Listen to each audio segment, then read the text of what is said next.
Je suis très très heureuse d'accueillir Emma Nougraha aujourd'hui sur le thème de l'émergence à la mise au monde de son projet artistique de cœur. Alors Emma, quelle joie de t'accueillir ici. Es-tu d'accord de te présenter? Oui, bonjour Maëlle, bonjour à toutes celles qui sont ici avec nous et à toutes celles qui prendront le replay. Je suis très contente d'être ici, enfin, ça fait des semaines qu'on prépare en coulisses. Moi, je suis Emma Nougra. Je suis chanteuse, musicienne, multi-instrumentiste, productrice, puisqu'en 2021, j'ai enregistré mon premier album qui s'appelle Ronde comme la lune, qui est un album à destination des femmes enceintes, un album que j'offre au service du nouveau paradigme de la naissance. Et suite à cette expérience de mise au monde de mon propre projet artistique, genre le projet de ma vie, le premier, j'ai voulu me transformer mon activité et maintenant j'offre une grande part de mon activité du quotidien à ce rôle de doula d'artiste qui fait un sens extraordinaire au vu de tout mon parcours de vie.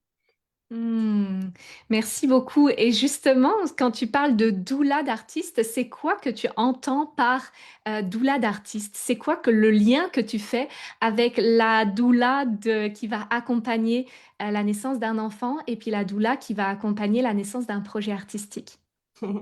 Merci de poser cette question. Ben oui, ce terme-là, il m'est apparu très clairement dans les derniers mois. Là, finalement, c'est assez récent.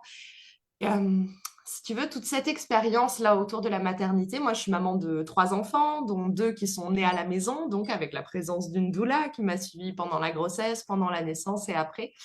Et j'ai trouvé que ce rôle-là était vraiment très, très, très précieux. Une doula apporte un soutien incroyable pendant cette période où on est assez fragile, tu vois, pendant la grossesse, la naissance. La doula, c'est vraiment une personne qui nous voit oui, dans notre plus grande fragilité, en fait, et une épaule qui comprend tout ce qu'on est en train de vivre et qui est là pour nous apporter de l'écoute, du soutien, des outils, des propositions, sans jamais faire à notre place. C'est quelqu'un qui est à côté de nous, qui marche à côté de nous, un peu comme une sœur. Et dans la mise au monde de projets artistiques, moi, je trouve que c'est très important de s'entourer. C'est quelque chose que j'ai moi-même vécu quand je créais mon album. C'est quand j'ai créé mon album, j'avais ma petite puce au sein qui venait de naître, en fait, et j'avais mon grand qui était en école à la maison. Et autant ce message à l'intérieur était fort, autant je savais que j'allais sortir ce CD, autant, ben, waouh, le process, quoi. Ok, sortir un album, c'est pas rien, en fait. Et c'est quelque chose qui m'a manqué et du coup que je me suis moi-même créée pendant que j'étais dans mon processus de création. Je me suis entourée d'amis et je leur ai dit, toi, toi, tu me suis jusqu'au bout. Et il y en avait une qui était vraiment doula en plus, du coup, qui a pris ce rôle très à cœur. Et du coup, aujourd'hui, je trouve que c'est particulièrement important, une doula d'artiste, parce que ça va être une personne qui offre du soutien à un moment où normalement on n'en a pas. C'est-à-dire que quand on est artiste, si tu veux, au bout d'un moment, oui, on va pouvoir prétendre, je ne sais pas si c'est le bon mot, à avoir un manager, une boîte de prod, une boîte d'édition. Mais en fait, avant d'en arriver là, il faut avoir déjà carrément roulé sa bosse un moment, quoi. Avoir déjà trouvé son public, avoir clarifié son identité artistique, tout. Ouais, c'est ça, tout l'univers d'artistes qu'on ouvre avec ce projet et faire tout ça tout seul, et ben, waouh, c'est pas Hmm. évident. Alors moi, je me positionne à cet endroit-là parce que c'est passionnant en fait d'assister à ces débuts, quand tout l'univers se tisse avec douceur, qu'il y a toutes les c'est aussi là où il y a toutes les croyances, tous les blocages que les artistes peuvent vivre et qui peuvent un peu freiner cette expansion-là. Et donc moi, c'est ici particulièrement que j'aime accompagner. Et c'est pour ça, d'où la d'artiste. Waouh, merci beaucoup. Et tu nous en as déjà un petit peu parlé là de ton parcours avec justement la naissance de tes enfants, avec la création de ce premier album. Est-ce qu'il y a d'autres éléments de ton parcours qui te semblent importants à nommer là aussi pour amener à comprendre finalement qu'est-ce qui t'a permis de prendre cette posture-là d'accompagnante? Ouais. Ouais, ouais, ouais.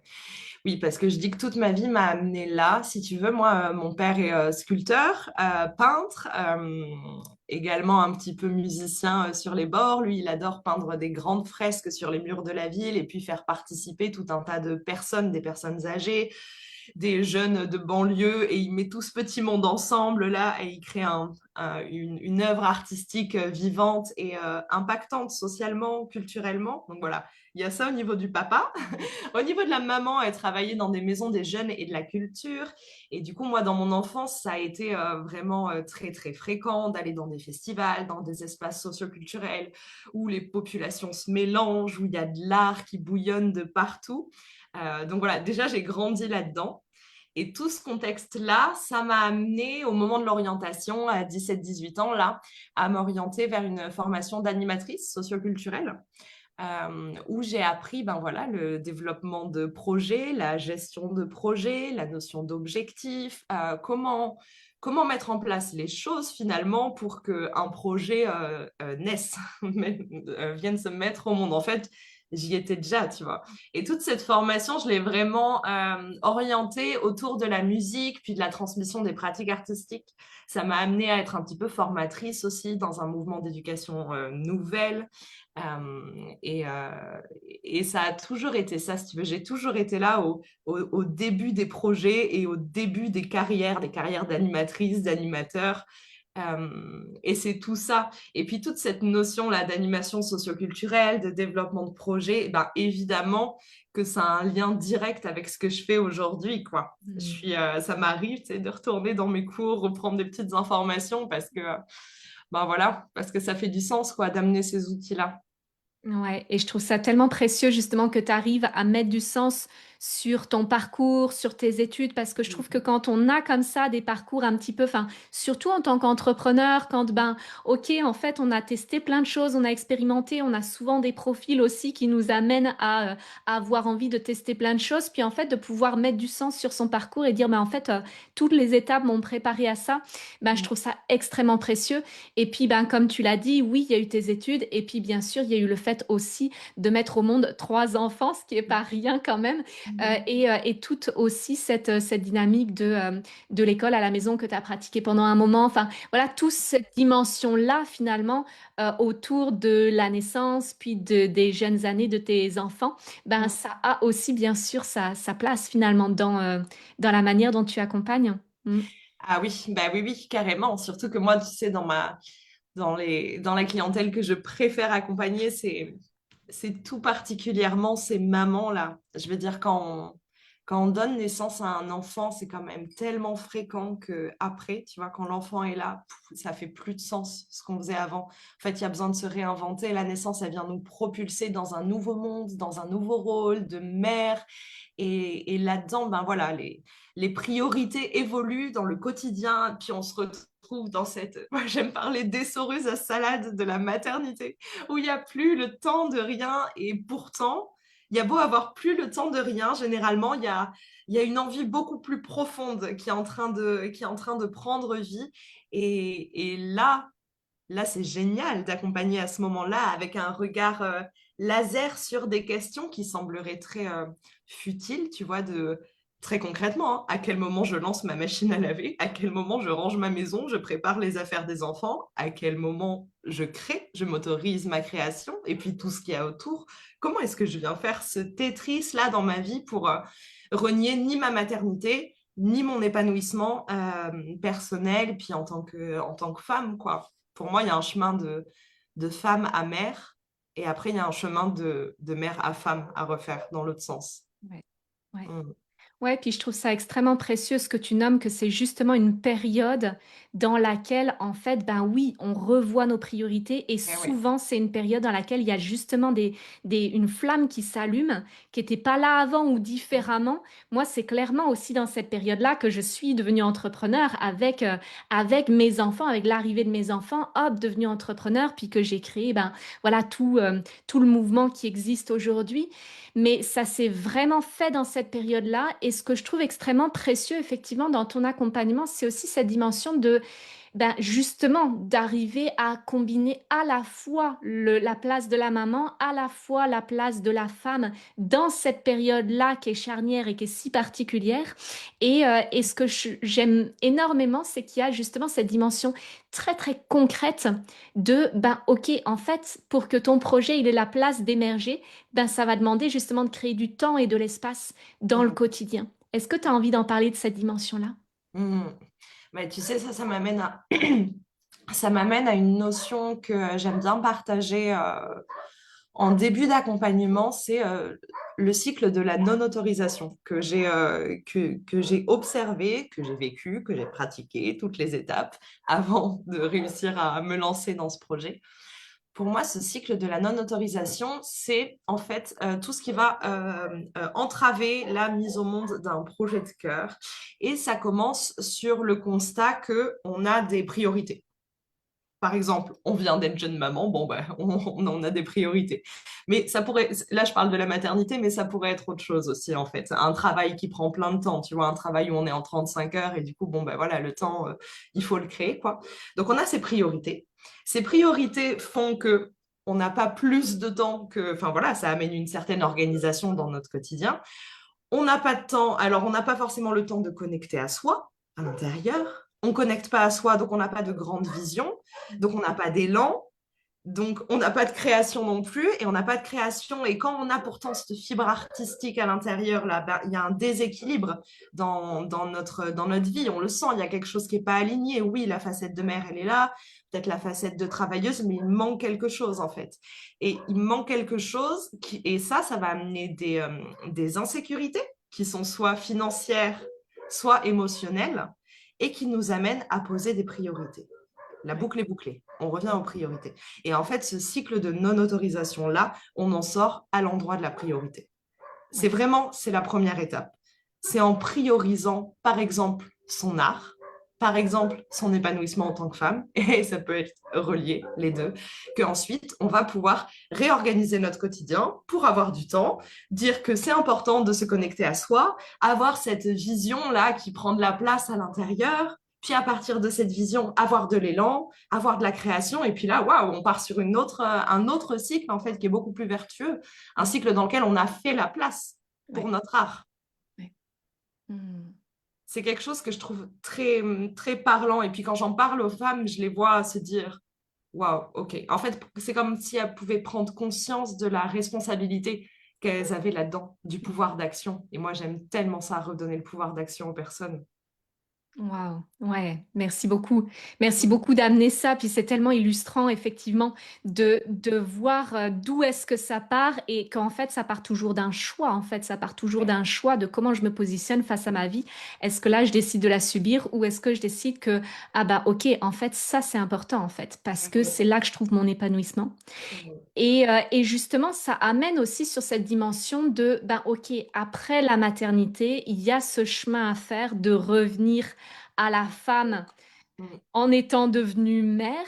Et ça, c'est aussi quelque chose qui est extrêmement présent dans ton accompagnement parce que tu le dis, la mise au monde de ce projet artistique de cœur, ben, c'est aussi une manière de renaître à soi en tant que femme. Et Est-ce oui. que ça aussi, tu as envie d'en parler? Ah, oui. Mhm. Oui, ben écoute, je peux parler de mon exemple en fait de cet album quand il a pris vie.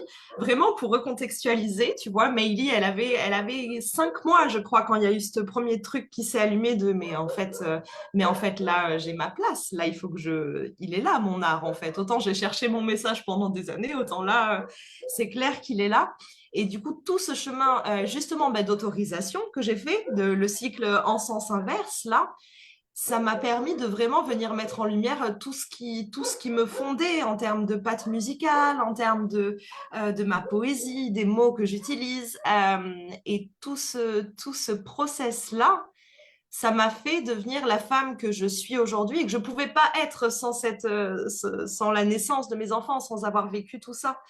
Euh, c'est venu, c'était vraiment un premier projet professionnel et en fait, c'était comme le premier élément de ma carrière. Et donc, pour moi, quand on parle de femmes, voilà, oui, il y a la maternité, mais il y a aussi tout ce qu'on fait nous, par nous-mêmes, pour nous-mêmes, qui nous concerne nous, qui nous donne le sourire, qui nous je me suis jamais sentie aussi épanouie que ce moment où ouais, j'avais mon album entre mes mains, c'était moi qui avais tout fait là, puis j'avais invité plein de copains et de copines sur l'album. Et enfin, c'est un vrai élément qui permet d'avoir de la confiance quoi, pour la suite. Hmm. Ouais. Waouh, super, merci beaucoup. Puis ce que je trouve beau aussi, c'est de voir ben, comment est-ce que la maternité a joué ce rôle-là aussi de te permettre de te révéler en tant que femme et en même temps, ben, tu peux réaccoucher de toi-même finalement à travers tes projets artistiques aussi. Donc ça ouvre aussi cette dimension que, ok, on n'est pas là, nous les femmes, on n'est pas là seulement pour mettre au monde nos bébés, mais aussi pour mettre au monde nos projets de cœur finalement. Mm. Et oui, et oui. Puis tu sais, il y a un truc rigolo à observer, je trouve, qui est les projets de cœur qu'on va mener, les projets artistiques auxquels on va se dédier. Et puis on pourrait transposer ça à juste nos activités, généralement les activités dans lesquelles on se lance. Mm. Vraiment, ça vient parler de nous, ce qu'on a besoin de vivre dans notre vie. Tu vois, Mm. quand j'enregistrais Ronde comme la lune, je parlais de militantisme, de choix, de souveraineté de la femme, tout ça avec des mots très poétiques et de très jolies chansons, si ce n'est dans J'enfant très libre, qui est quand même l'hymne, l'hymne à la naissance qu'il y a derrière tout ça. Mais là, dans ce parcours-là, je me rendais moi-même militante de cette approche, du nouveau paradigme, de la naissance. Et tout comme aujourd'hui, je suis doula des artistes, et ben, le fait d'accompagner des artistes, en même temps, je m'accompagne moi sur cette voie-là, en fait. Et l'activité à laquelle on va dédier, celle qui fait le plus de sens, là, elle est toujours en rapport direct avec ce qu'on est, nous, en train de traverser, quoi, avec nous, les dernières et puis les prochaines épreuves qu'on est en train de vivre. Oui. Et C'est c'est ça qui la intéressant. rend vivante. C'est ça qui Et la oui, rend vivante et vibrante et qui ouais, fait que on est aussi à notre place pour la transmettre. C'est que, ben voilà, il y a de l'expérience qu'on est en train de vivre et qu'on a vécue qui nous permet aussi d'accompagner à cet endroit-là. ouais. Et, ce que j'aime aussi beaucoup dans ton approche, c'est vraiment cette dimension que, OK, finalement, ces œuvres qu'on a à créer, elles sont aussi plus grandes que nous et le monde en a besoin. Qu'est-ce que Ouais. tu as envie de partager par rapport à ça? Le monde a besoin de ton art. Je le dis partout, mais oui, je veux dire, c'est pas pour rien si on a ces rêves à l'intérieur, s'il y a ce projet là qui est en train de se tisser dans notre tête d'une thématique à venir explorer au travers de notre art.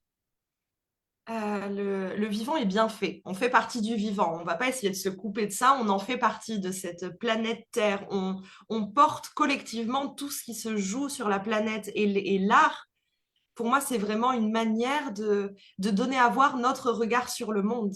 Et en donnant à voir notre regard sur le monde, eh ben, on peut vraiment venir guérir, c'est le mot qui me vient, je ne sais pas si c'est le plus adapté, mais des problématiques d'humanité. Moi, avec mon album, je viens questionner ce milieu de la naissance, qui est vraiment à questionner aujourd'hui. Puis il y a des choses qui bougent et c'est chouette. Et encore, tu vois, il y a encore des sages-femmes qui se font suspendre un petit peu partout, là, donc c'est une grosse thématique. J'ai une femme que j'accompagne qui se lance dans un projet qui s'appelle Les femmes prennent cher, avec tout le jeu de mots entre cher et cher. Et là aussi, tu vois, on vient parler de sujets tellement importants. Le monde a besoin de ton art parce que le monde a besoin de personnes qui viennent aborder des sujets avec cette sensibilité que seul l'art peut offrir, cette subtilité-là de transmettre le message. C'est pas pareil que d'aller voir une conférence sur le sujet, hein. Il y a des choses qui s'ancrent différemment dans le corps. Puis Ronde comme la lune, mon album, il joue beaucoup dessus. Tu vois, on est sur des choses autour de la visualisation. Si on plonge pendant 9 mois dans un monde où on entend des affirmations positives, je suis capable, je vais bien, tout est normal, ben en fait, ça se fait, ça se pose à l'intérieur. Ouais. Ouais. Oui, oui, c'est ça. Je trouve ça tellement important de cette dimension que, OK, en fait, avec l'art, il y a vraiment des choses. Enfin, oui, on porte un message, mais on le porte d'une manière qui va venir s'ancrer justement dans le corps, qui va venir s'intégrer totalement différemment que quand le message est reçu. Et ça ne veut pas dire que les deux sont pas importants, mais c'est complètement différent que quand c'est reçu, voilà, à travers la parole, à travers une conférence, à travers des mots. L'art, il vient ouvrir des portes, quoi. Et oui. Ouais. Et puis en fait, c'est très complémentaire. Et C'est oui. très, très complémentaire comme approche. Mm. Et j'ai beaucoup de personnes dans celles qui viennent à moi qui ont déjà une activité, tu vois, assez posée, de thérapeute, par exemple, de choses comme ça. Et en fait, justement, venir créer un objet artistique qui s'empare de cette thématique qu'on défend dans notre quotidien, bah, ça a une pertinence dingue en termes de comment les personnes vont pouvoir recevoir l'information, avec d'un côté quelque chose de très informatif et didactique, et à côté quelque chose de, voilà, de plus subtil, de plus sensitif, qui s'intègre dans le corps. Et, et en ça, tu vois, moi, je trouve vraiment que j'aime dire que tout le monde est un artiste et que toute activité peut être considérée comme un art parce que voilà, ces objets artistiques qu'on peut créer, ben, ça peut vraiment s'adapter à tous les domaines d'activité. En fait, tout le monde peut avoir ce projet artistique-là à implémenter dans son activité si elle est déjà existante. Mmh. Mm. Oui, complètement. Complètement. Et si maintenant on ouvre sur la vision justement avec euh, avec ce rôle de l'art de chacune dans le monde, c'est quoi que tu perçois dans cette vision? C'est quoi que tu as envie de créer? Parce qu'aussi, c'est une vision que je trouve extrêmement inspirante et que tu t'autorises justement à voir grand à travers cette vision. Puis je pense que celles qui nous écoutent, ben, c'est vraiment important pour vous aussi de vous autoriser à ouvrir le champ des possibles, en fait. Est-ce que tu as envie de nous en parler? Cette vision, oui, et ben, il y a vraiment une graine à l'intérieur là qui est en train de germer, forte de ces 6 mois d'accompagnement qui viennent de passer, dans lequel j'ai vu de passer, hier je faisais le calcul, plus de 50 femmes déjà dans mes espaces. En fait, je vois arriver un label qui s'appellera le label Humanité, avec tout le jeu de mots qui va avec, parce que tous les projets que j'accompagne, pour l'instant c'est des femmes, mais je suis ouverte à accompagner des hommes aussi. Euh, c'est pas juste des projets artistiques, puis on vient d'en parler, c'est des projets qui ont une vraie utilité pour le monde, pour l'humanité. Et donc, oui, dans quelques années, je serai fondatrice du label Humanité. Et donc, plus que juste accompagner, même si c'est déjà super, l'émergence des projets de cœur, puis la mise au monde des projets de cœur, je serai là aussi dans du soutien plus loin que ça. C'est-à-dire que moi, les artistes, j'ai aussi envie qu'ils puissent se consacrer à leurs arts, en fait. Et que, évidemment, qu'aujourd'hui, quand on mène un projet artistique, oui, il y a notre art, mais il y a tous les autour de notre art, j'appelle ça comme ça, les questions juridiques, financières, fiscales, techniques. Il y a toutes ces choses-là qui prennent une place importante dans notre activité et qui pourtant sont pas au cœur de notre activité. Et donc, pour moi, le label Humanité, il va venir soutenir ces projets. Vraiment, quoi, pour qu'ils puissent exister, pour qu'ils puissent évoluer, se développer et être en expansion, quoi. C'est ça. Et est-ce que tu peux juste préciser, tu l'as dit un petit peu, c'est quoi un label justement et c'est quoi que ça vient nourrir? Tu l'as dit là à l'instant, mais pour les personnes qui connaissent pas ce mot-là, ça regroupe quoi finalement? Eh ben, ça dépend un petit peu des labels. Il peut y avoir une notion de management, de manager. Tu sais, j'en parlais déjà tout à l'heure. Et après, ça va être de l'aide à la production, par exemple, pour produire un album. Donc, de l'aide technique, peut-être réserver un studio, réserver un ingé son, un ingé lumière, s'il y avait une question de clip ou quoi. Organiser dans les délais les différentes étapes de ces choses-là. Ça peut aller sur du booking, donc sur trouver des endroits où venir jouer ce spectacle. Ça peut aller sur tout un tas de choses. En fait, le rôle du label, il peut aller vraiment. L'idée, c'est de soutenir l'art de la personne.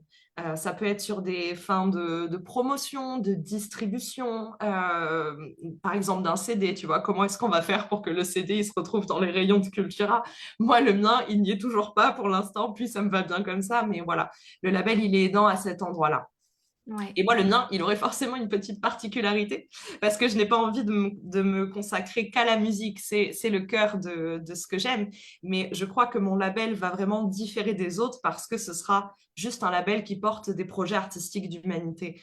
Autant de la danse, du théâtre, des orateurs, oratrices, de la musique, pourquoi pas des illustrateurs, illustratrices. Ça va se dessiner, mais je me fais confiance que je vais rester dans quelque chose de pluri-artistique parce que c'est nourrissant comme ça. Ouais.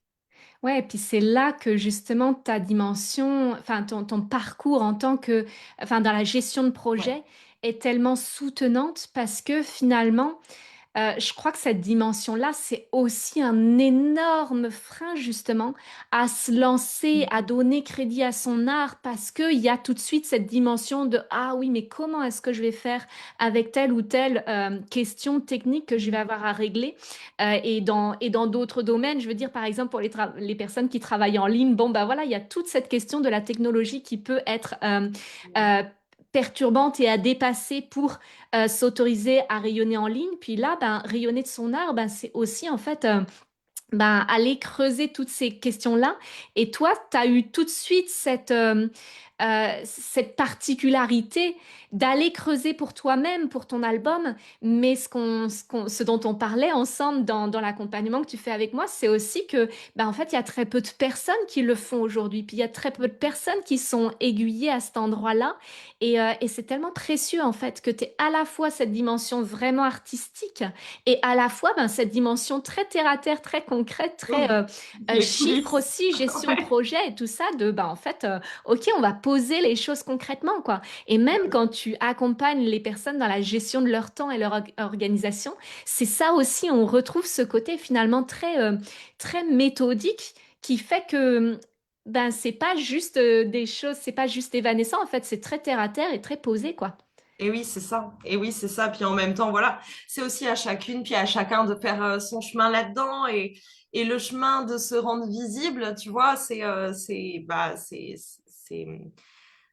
je veux dire, le chemin de se rendre visible, le chemin d'arriver à trouver les bonnes infos pour faire rayonner son art, le mettre sur telle plateforme, tout ça, c'est aussi un chemin sur lequel on gagne énormément en confiance et en compétences. Donc, encore une fois, moi, j'aime être doula, tu vois, être le soutien à côté. Bien sûr que j'aiguille, mais je ne veux pas priver la personne de son propre cheminement parce que c'est en faisant ce cheminement-là qu'elle prend sa responsabilité, qu'elle prend sa souveraineté, puis qu'elle muscle cette audace, ce leadership derrière qui est tellement nécessaire à la poursuite de la carrière, quoi. Hmm. Et en même temps, aujourd'hui, on a la chance, comparé à il y a quelques années, d'avoir vraiment cette possibilité de nous-mêmes, en tant qu'artistes, construire notre rayonnement, réussir à trouver notre public. Tu vois, il y a 10 ans, on ne pouvait pas faire sans label, on ne pouvait pas faire sans maison de disques. S'il n'y avait pas quelqu'un qui nous repérait, puisque ça fonctionne comme ça, c'est pas nous qui choisissons notre manager, c'est trop facile. C'est le manager qui te repère et qui vient à toi à un moment. Et avant, il n'y avait pas le choix que de passer par là. Et aujourd'hui, si. Aujourd'hui, avec tout le monde digital, on a beau en dire ce qu'on veut, tu vois. Puis dans les clientes que j'accompagne, souvent, hein, il y en a qui sont un petit peu réfractaires quand même à ce milieu-là. Mais n'empêche que c'est une voie d'or pour porter son message dans le monde, en fait. Et quand on arrive à réconcilier à l'intérieur ce qu'il y a à réconcilier et à voir comment tout ça, ça peut devenir un terrain d'épanouissement, de joie, de créativité, en fait, et ben, waouh, la route est d'or, quoi. Ouais. C'est génial. C'est une belle période pour se lancer, je trouve. Hmm. Waouh, ça c'est un message tellement porteur. Merci, Mm. merci d'amener ça, puis merci de ramener cette dimension de la créativité derrière finalement, ben derrière les stratégies, derrière les solutions techniques qu'il va falloir trouver parce que ben, c'est tellement précieux de pouvoir le voir comme ça et ça ouvre tellement les possibles justement Oui. de voir toute cette dimension-là sous le prisme de la créativité et de, bah, en fait, je diffuse et j'offre mon message qui est tellement important, j'offre mon art. Mm. Mm. Est-ce que tu as envie de parler maintenant de ton accompagnement, de peut-être du panel de ce que tu proposes et aussi de cette offre vraiment qui est la signature, qui est ton bébé, qui est ton cocon, qui est vraiment ce que tu as de plus beau à Ouais. offrir? Oui, avec plaisir. Eh bien, en ce moment, puis oui, globalement, pour travailler avec moi, en effet, il y a plusieurs espaces que j'ai créés. Il y a la ronde des artistes. J'ai envie de commencer à parler de ça, puisque c'est un des espaces les plus accessibles et abordables pour entrer dans mon univers, que ce soit en termes de finances, mais pas que, en termes d'implication, en termes d'engagement. c'est un premier espace dans lequel on va avoir accès à du coaching collectif, dans lequel on a accès au café des artistes. C'est un temps qui est plutôt basé sur les émotions qui nous traversent sur notre chemin d'expansion en tant qu'artiste, parce que évidemment, hein, je veux dire, c'est pas parce qu'on est accompagné qu'on traverse pas quelques tempêtes, hein, c'est normal, c'est formateur et tout ça.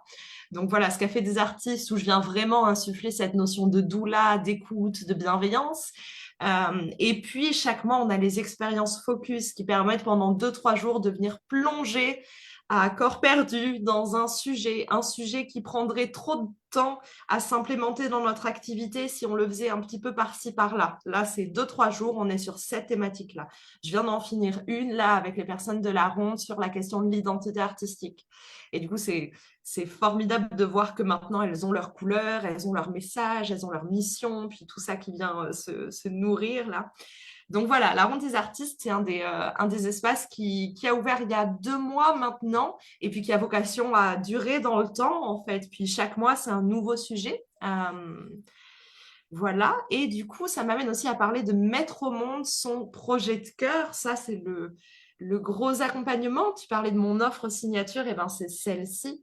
Mettre au monde son projet de cœur, c'est un accompagnement de 9 mois sur lequel j'accompagne les femmes à mettre au monde leur projet de cœur. Et du coup, il est composé en même temps de masterclass, de transmission, puis d'outils sur cette thématique de la gestion de projet, du développement de projet, rétro-planning, budget, crowdfunding peut-être, toutes les activités qu'il y a autour aussi, parce que pour l'instant, souvent, les personnes qui viennent vers moi, elles ont, par exemple, elles veulent devenir chanteuses, mais à côté, elles veulent aussi faire des ateliers de musique. Donc, Mmh. voilà, tous les ateliers qui vont autour, la médiation culturelle, en fait, on appelle ça comme ça. Donc, tout ça, c'est dans les temps de formation autour de mettre au monde son projet de cœur. Et elles ont aussi accès à la ronde des artistes qui vient compléter, en fait, l'accompagnement et donner quelque chose de très, oui, de très complet. Puisque dans mes espaces, on travaille toujours sur la femme artiste et le projet artistique. Parce qu'on ne deviendrait pas artiste sans un projet qui nous permet de devenir artiste et dans l'autre sens aussi, tu vois. Donc, il y a toujours ces deux aspects-là. Et lui, c'est un accompagnement qui est sur 9 mois, où c'est vraiment un engagement, une transformation, quoi. Et l'idée, c'est que sur le temps de cette gestation, vous avez toutes fait le parallèle des 9 mois, c'est pas pour rien, évidemment, ça prend du temps de mettre au monde un projet artistique, puis ça nous fait passer par tout un tas d'étapes, un peu comme les 3 trimestres de la grossesse, avec les 3 échographies de la grossesse, il y a vraiment cette idée-là dans cet accompagnement. Et voilà, et je suis là, d'où là, et je tiens la main jusqu'à la naissance effective du projet, que ce soit le premier concert, la sortie d'album, la sortie d'un livre. Ça peut être voilà, les artistes que j'accueille sont dans des arts tous très différents, donc voilà. Merci. Puis je trouve ce parallèle avec la grossesse qui est tellement beau et j'aime bien aussi justement que tu arrives à montrer à travers cet accompagnement que ben, c'est très différent en fait d'être dans le premier trimestre ou dans le deuxième trimestre, dans le Mm. troisième trimestre et qu'en fait à chaque fois dans le projet artistique, ben, ça va demander de venir travailler à des endroits différents, ça va demander de venir se cultiver à des endroits différents parce que ben voilà, au début, c'est vraiment l'émergence du projet, j'imagine, avec toute l'excitation, l'émulation qu'il peut y avoir. Et après, ça demande aussi de faire appel à de la détermination, à de Oui. la persévérance pour, OK, en fait, je garde mon cap et puis, en fait, je continue de voir grand plutôt que de me dire, ah, finalement, je vais réserver ça pour moi. Ben non, en fait, Mm. je rayonne mon art au monde. Donc, est-ce que tu as envie d'en parler aussi un petit peu de tout ce processus qui peut se vivre et qui, je pense, est peut-être difficile à imaginer pour, par exemple, des personnes qui en sont au tout début de leur projet avec juste l'excitation ou alors juste avec la dimension de ah mais peut-être je vais garder ça pour moi, pour ma famille, ça sera très bien. Mm. Alors qu'en fait ben il y a des portes grandes ouvertes derrière. Ouais. Et en même temps, ce serait super, tu vois, que ce soit pour la famille. C'est aussi quelque chose que j'aime bien dire aux artistes pour, comment dire, enlever ce frein-là du passage à l'action, c'est que c'est OK d'éditer un livre en 15 exemplaires, tu vois. Et s'il y a besoin de partir sur cette idée-là pour réussir à se mettre en action, eh bien, pars sur cette idée-là. Et puis on verra plus tard, tu pourras toujours le rééditer. J'adore. Oui, ben, toutes ces phases, tu sais, c'est vraiment en lien avec le journal émergence, le journal d'émergence que je vais proposer. Vous allez avoir le lien quelque part autour de la vidéo qui permet de mettre en lumière justement toutes ces phases-là. Pour moi, un projet artistique, il commence par une phase d'émergence. L'idée arrive, elle peut arriver de plein de motivations différentes. Soit j'ai un message plus fort que moi, soit j'ai envie de créer un objet artistique pour complémenter ma pratique, soit, enfin voilà, il peut y avoir tout un tas de motivations. Bon, ça constitue l'émergence. Une première, il y a quelque chose qui s'allume là. De cette émergence, on va chercher à passer à l'éclosion. L'éclosion, pour moi, c'est on est sûr qu'on va le réaliser. On pose vraiment les choses dans la matière pour que ça puisse se réaliser. Et entre ces deux phases-là, il y a déjà un enjeu phénoménal puisque si les croyances et les blocages sont impactantes, c'est à cet endroit-là. C'est à cet endroit-là qu'on vient sauter, faire sauter les croyances, en reprogrammer des nouvelles pour, voilà, pour réussir à se lancer dans le chemin, quoi. C'est à ce moment-là, tu vois, que je vais dire aux femmes, mais oui, mais vas-y, prends un cahier, tu détermines que ce cahier, c'est celui dans lequel tu écris tes chansons. Et puis, tu sais toujours où il est, ce cahier. Et puis, c'est pas tout d'avoir le cahier, il faut aussi avoir du temps dans le quotidien. Du coup, quels sont les berceaux que tu vas te poser dans ton quotidien? Quels sont les cocons que tu vas te poser où tu vas au contraire sortir de ton quotidien et te consacrer pendant une journée, 2 jours, une semaine à juste ton art. Donc tout ça, voilà, là on est sur, quand on réussit à poser ces cocons, ces berceaux, on passe dans la phase d'éclosion, donc il y a quelque chose qui prend corps quand même, qui est vivant à l'intérieur. Ensuite, il y a la phase d'expansion où on va continuer de faire sortir la matière de nous, et puis petit à petit, elle va prendre forme. Et pendant cette phase d'expansion, moi, c'est juste à ce moment-là, et surtout pas avant, que je commence avec les femmes à parler de tous les autour de leur art. Les questions juridiques, les questions fiscales, les statuts, toutes les questions, les grosses questions, les montagnes là qui nous empêcheraient de passer à l'action. Ben, moi, je veux pas du tout y réfléchir avant que le moteur soit allumé à l'intérieur, en fait. Donc voilà, tout ça commence à se mettre encore plus dans le réel. Là. Le rétro-planning est fait, on sait quand est-ce qu'on passe en studio ou on sait quand est-ce que notre brochure de livre là passe en impression, tout est calé. Et puis, on est en train de marcher vers la naissance, mine de rien. On s'en rapproche. À ce moment-là, moi, j'aime bien aussi implémenter cette notion du mama blessing. Tu sais, le blessing way, on parle de ça dans la grossesse, en fait, ce moment où c'est une cérémonie vers globalement le 7e mois de grossesse, où on met la femme à l'honneur et où, en invitant tout un tas de personnes qui lui sont chères autour d'elle, ben, elle va pouvoir poser les pierres du futur village qui va accueillir son enfant. Et ben moi, tout pareil. Je fais pareil pour un projet artistique. J'invite les personnes à réunir leur village autour d'un moment qui va être fort, qui va peut-être être le premier concert, la release party. Et ben voilà, à ce moment-là, bien sûr, qu'on veut avoir toutes nos sœurs, tous nos frères, notre famille autour de nous pour nous soutenir, nous et dire la bienvenue à ce projet-là, parce que tout ce cercle-là qu'on a autour de nous, ça va être les plus grands ambassadeurs et ambassadrices de notre art, quoi. C'est très, très important. Donc voilà, j'aime bien leur proposer cette petite cérémonie. Et ensuite, ben, on est à la naissance, quoi. On est à la naissance. Hmm. Waouh, waouh, j'adore vraiment avoir ce détail-là. Ça donne tellement de, euh, bah, ça met des images quoi sur les mots. Ça permet vraiment de comprendre où est-ce que tu emmènes les femmes. Et c'est tellement beau en fait de voir vraiment, bah, ouais, cet accompagnement de doula qui se dessine, qui est là et qui est tellement précieux en fait. Mm. Ouais, ouais. Hmm. Merci beaucoup. Et tu as parlé donc un petit peu justement de ce journal d'émergence, cette surprise que tu as préparée, notamment pour les participantes du Sommet Moonrise. Alors, est-ce que tu as envie de le présenter ici, ce journal, et puis à quoi ça va servir justement aux femmes qui nous regardent? Hmm. Oui, avec plaisir. Je suis très très fière de ce journal. Je le trouve trop beau et trop pertinent. Je le refeuilletais avant notre rendez-vous là et vraiment, j'aurais bien aimé avoir ça entre les mains, tu vois, au tout début de mon projet. C'est un journal qui va être très utile pour faire émerger les projets de cœur et conduire jusqu'à la phase d'éclosion. C'est juste pour la première étape parce qu'en fait, je l'ai dit tout à l'heure aussi, c'est cette étape-là la plus difficile à passer. C'est vraiment là que viennent se loger les croyances, les blocages, tout ce qui nous freine, c'est à cet endroit-là. Et donc ce journal, ça permet de faire une rétrospective sur notre être, notre histoire de vie, qui on est, quels sont nos talents, quelles sont nos forces, nos zones de génie, de créativité, qu'est-ce qui est facile pour nous, quels sont les grands messages qui nous font. Tu vois, il y a tout un tas de questions formulées et ordonnées d'une manière qui font que le projet va, le projet va arriver. On ne sait pas encore ce que c'est, puis j'invite chacune à se laisser surprendre aussi par ce qui va pouvoir émerger. Et j'aime beaucoup travailler avec le subtil et avec des exercices comme la visualisation et tout, tu vois. Et là, les questions, elles sont proposées avec cette vibration-là, en fait, qui permet de venir connecter à un espèce d'intérieur beaucoup plus grand que notre mental, que ce qui serait simplement accessible par notre esprit, quoi. Donc voilà, tout un tas de petites questions pour passer cette phase d'émergence-là, avec en même temps la trajectoire globale du projet de cœur pour pouvoir se projeter un petit peu sur, OK, là, OK, il y a quelque chose qui émerge, et puis après, qu'est-ce que ça va être, les phases par lesquelles je vais avoir besoin de passer. Euh, donc voilà, vraiment un journal d'émergence, quoi.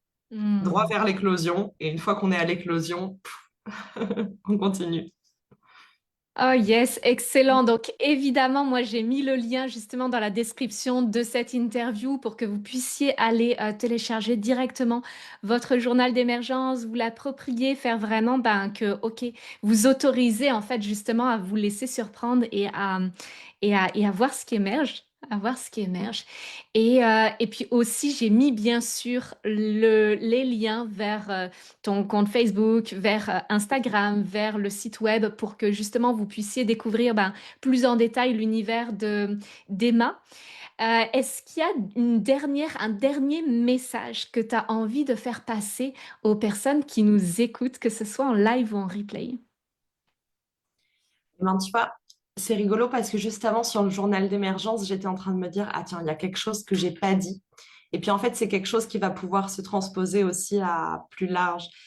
Dans le journal d'émergence, il y a deux lectures qui sont possibles. Et puis j'en parle en introduction du journal. Il y a la lecture qui va survoler, qui va regarder un petit peu. Tiens, c'est quoi que ce document que j'ai entre les mains là? Et puis on va passer les pages, on va regarder combien il fait de pages, on va regarder les questions, on va voir lesquelles viennent nous donner envie d'y répondre. Et puis en fait là, on risque de pas en profiter pleinement de ce journal. Moi, ce que je conseille plutôt, c'est de d'honorer ces questions pour toute la transformation qu'elles sont capables de susciter à l'intérieur de nous et de jouer le jeu en fait. Et je crois que mon dernier message, c'est ça, c'est jouons le jeu. Jouez le jeu, mesdames. Si vous voulez que votre projet de cœur, ils naissent, ils viennent au monde, bah, il faut jouer le jeu. Il faut faire le job, quoi. Et moi, je propose des choses pour faire ce job. Il y a plein de manières de le faire, alors surtout aller vers ce qui vous parle, mais cette notion de responsabilité, en fait. Il y a personne d'autre il y a personne d'autre que toi qui peut donner vie à ce projet de cœur-là. Donc, rends-toi responsable de ça et fais le job, même quand il te semble qu'il est un petit peu à côté, qu'il est un petit peu superflu, qu'il est un petit peu pas essentiel, parce qu'on parle d'art quand même. Ce serait vite fait de classer ça dans la catégorie des non essentiels. Et finalement, ben, si, il est essentiel et la démarche pour y arriver, elle l'est aussi, quoi. Hmm. Waouh, merci. Merci. Et puis j'aime cette dimension de la responsabilité, ça c'est clair. Et aussi cette dimension de une étape après l'autre, en fait. Une question après l'autre dans ce journal et une étape après l'autre dans le projet artistique. Et, Ouais. et voilà, c'est pas la peine d'aller directement plonger dans toutes justement les difficultés qui pourraient se présenter après. En fait, c'est là, dans le moment présent, ben ok, simplement, je m'autorise à écouter ce qui est vivant et à venir donner de la place à ce qui est vivant, en fait. Et oui. Et oui. Hmm. Hmm.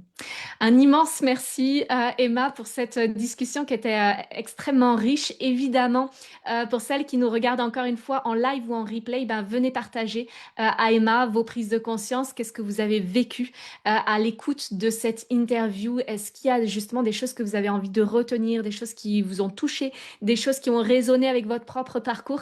Eh bien, venez le partager. C'est tellement riche aussi d'avoir vos retours justement pour les participantes. Et puis, ben, c'est aussi la dernière interview de ce sommet Moonrise, donc je suis très touchée de terminer les interviews de cette façon-là. Encore un immense, immense merci à toi, Emma. Merci à toi, Maëlle. Au revoir à toutes. Belle route et vraiment, allez creuser. C'est quoi votre art? Ça portera Mm. ses fruits. Merci, Merci Maëlle. beaucoup.